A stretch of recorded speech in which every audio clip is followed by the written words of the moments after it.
Recognize the distinguished gentleman from New Mexico.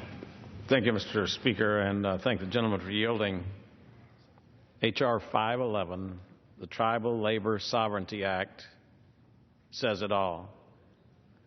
All we're trying to do is to provide Native American tribes the sovereignty and autonomy they deserve, ensuring that they have the same rights as other businesses off the reservation, and that they have the same standards as states and local governments.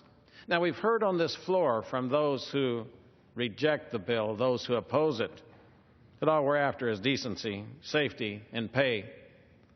I'm from New Mexico. I represent the tribes, and I will tell you we're falling far short of those objectives of those who oppose the bill. Many of the tribes are looking to get into their own businesses now. They want to compete off reservation. They want to put tribal members to work.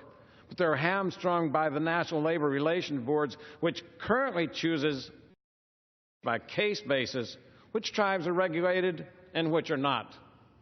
They are dependent on the government to give them permission.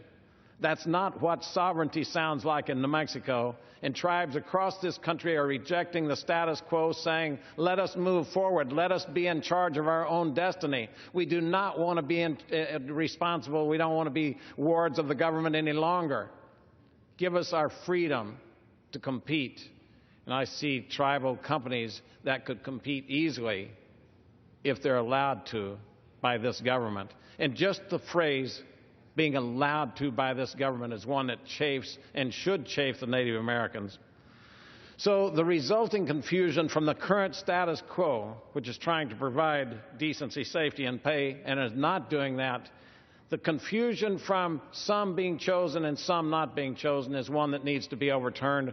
H.R. 511 does that. I rise to support it and appreciate the gentleman's time. Yield back. Gentleman yields back. Gentleman from Virginia. Speaker, I reserve. Gentleman reserved. Gentleman from Tennessee.